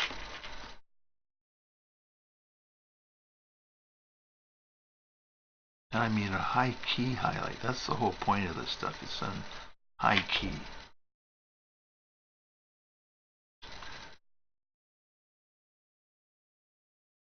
Oh, I guess you're wondering why I was amazed at that little, what happened there. Well, what happened was, the last time I used that was another tube of acrylic paint I was using. And one of my students must have put the tip of the paint into another color, so it won't destroy the whole tube. But what happens is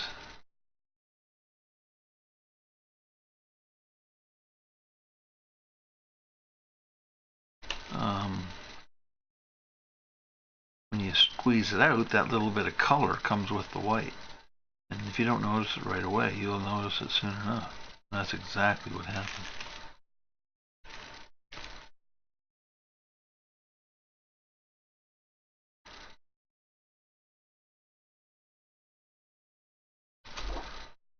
A bit there. Okay. A little bit more shading over here.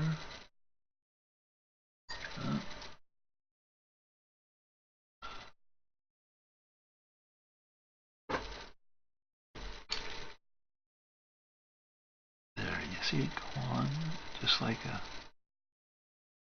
wash. And it gives you even a higher key of color. See that? There's nothing like it. I mean, it's just amazing. And so when you're painting, instead of trying to get the look, which you would with Prismacolor or anything else, and just keep it there, you don't have to do that. Because you know you've got another trick up your sleeve.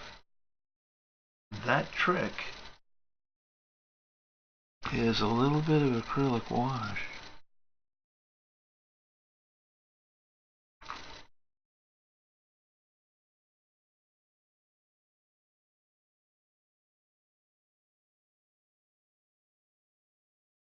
And that means you got better color, higher key color.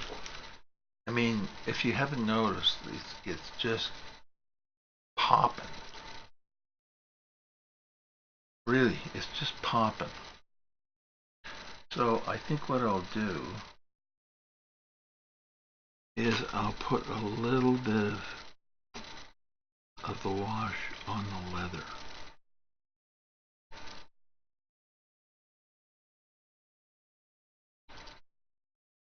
And it gives it some nice contrast.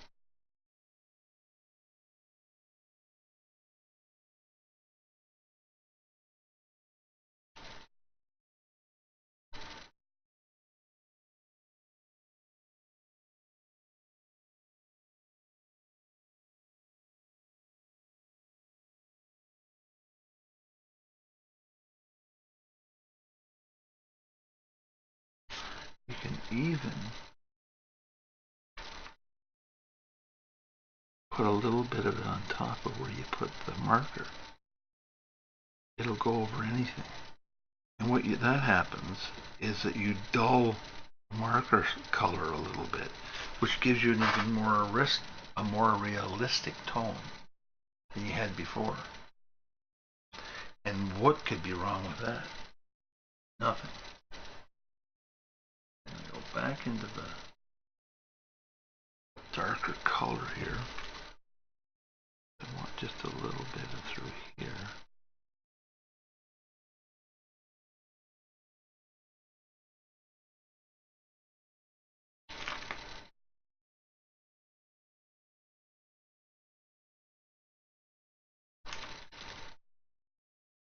Stitches.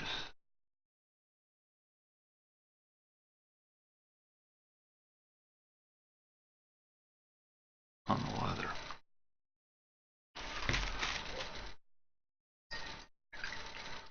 Now they're raised. So what I'm going to do is go back into the white and just give it a little bit of highlight.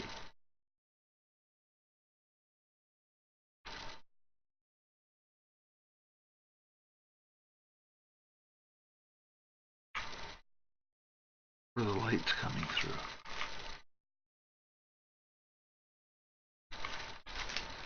See that? How it pops it out?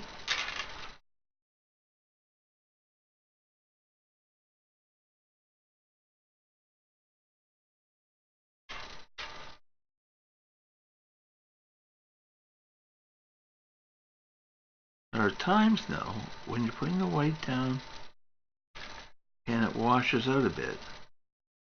White will pick up the color from underneath. So you might have to make another coat of highlight on it. Happens. Doesn't happen all the time, but be prepared. You might have to do it.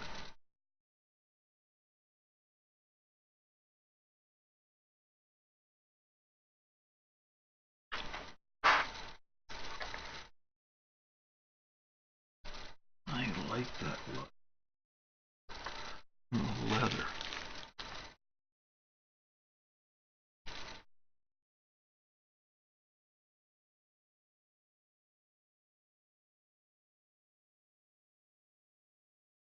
I mean, it's cracked and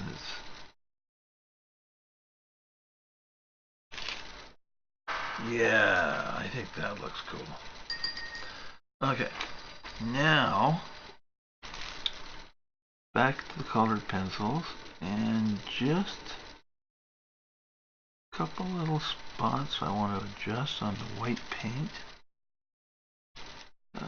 There. I want to pull that back a bit. Just fine. There.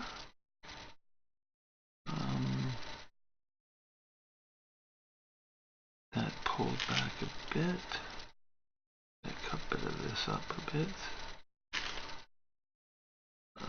Get a little bit more of a sharper stitch in there. Okay.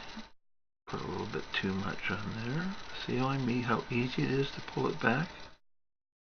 This is the beauty of doing this technique. And if you learn how to do this, you can apply it to almost anything.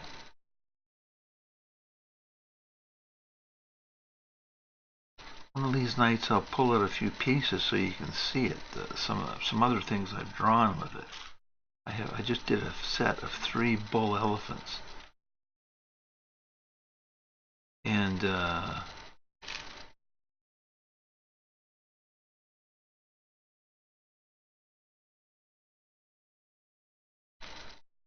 I gotta say, I'm really happy with them.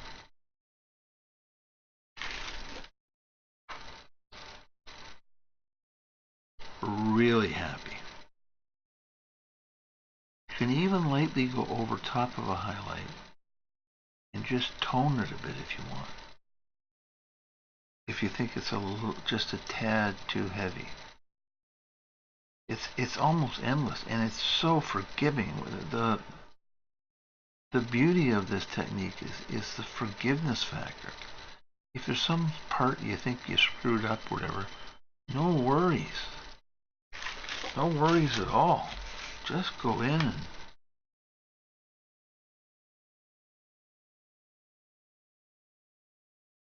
because it doesn't matter what you do. I mean, if you're learning especially, I mean,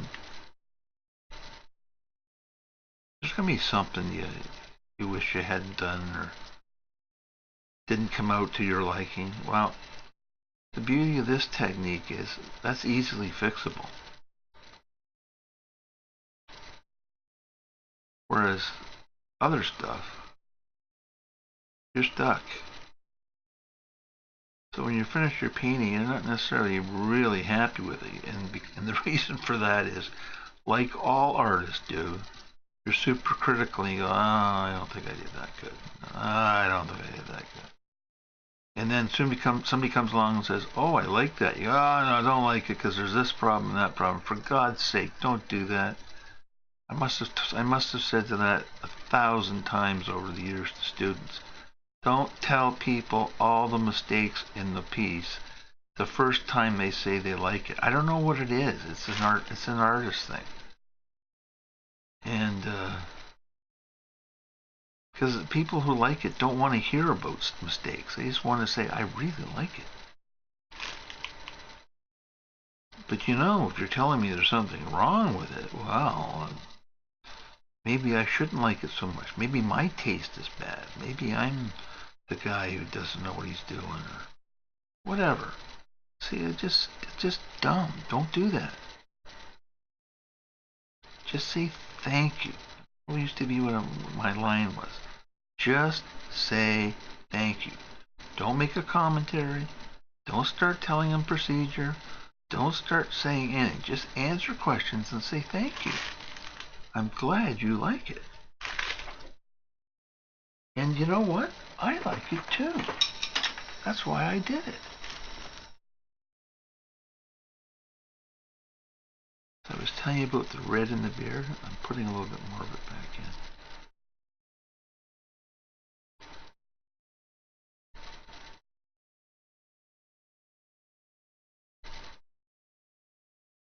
I mean, it just wouldn't be right if there wasn't a little bit of red in these guys, because every time you see them in a movie, there's always a guy with red hair, flaming red hair, who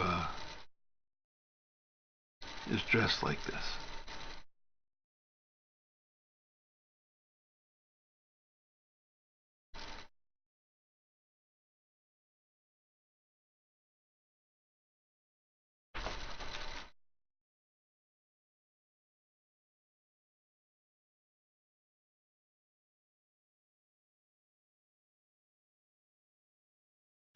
There we go. Get the little shot over there. A shot there. Just want to blend that little bit a little bit. Blend a little bit, a little bit.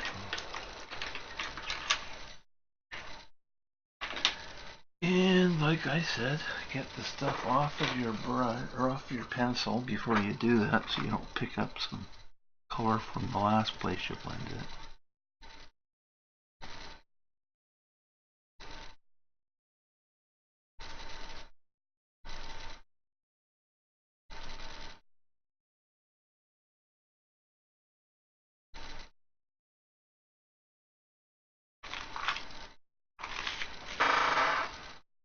Okay, so how does he look? The God of War. Well, folks,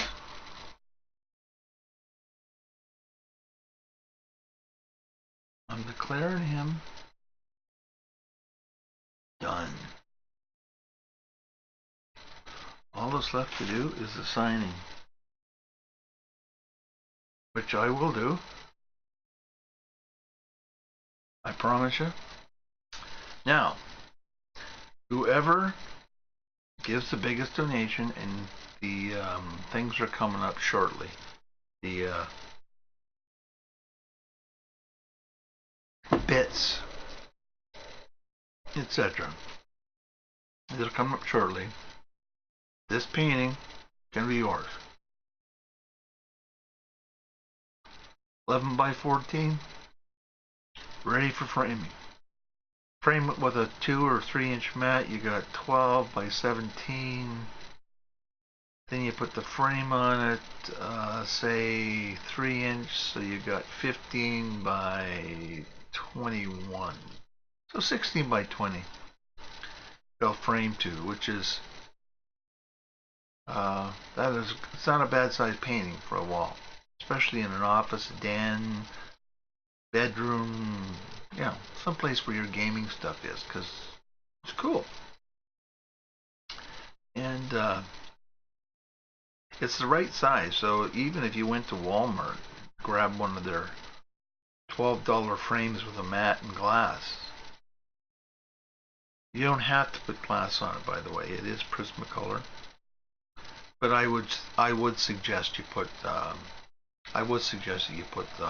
on top of it. See, the thing is, glass cuts out the UV light, and if it cuts off the UV light, then there's no fade factor. That's why they always put glass on top of watercolor. It won't take out 100%. But it'll take out enough. It takes a long time. But this stuff won't fade. Acrylic doesn't fade. Prismacolor doesn't fade. Nothing on here will fade. So you don't have to worry about that at all.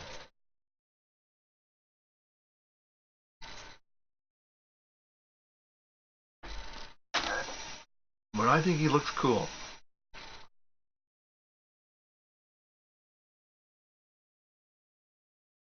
I hope you do too, and I hope you enjoyed watching this guy get painted. The shorts will be on YouTube, the speed up paintings, and the full paintings will be on Twitch, and I'll put the link to it if you want to see it.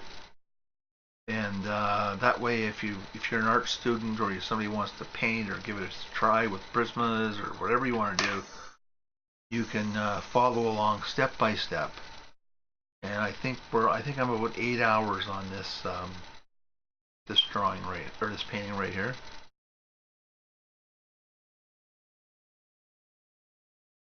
And I think he looks fierce, and he's got a penetrating stare. And that's what you want. You want him to look mean. He's a god of war. I mean, come on. He has to look mean. But anyway, thank you very much.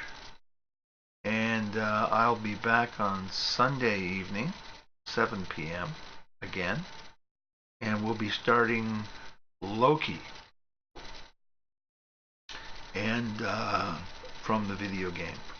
And I hope you can join me.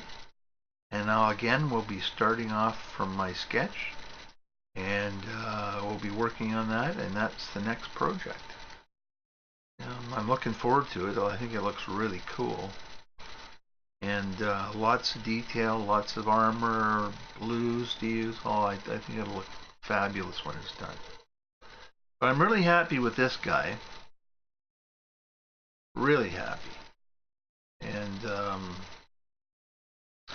he's signed, and he will be signed and ready to go. So, thank you. Good night. I'm signing off. Thank you for watching, and we will see you Sunday night. Thank you very much. If I can find my mouse again. I'm always looking for where my mouse... Where is he? Oh, there he is. Okay. Thank you. Good night.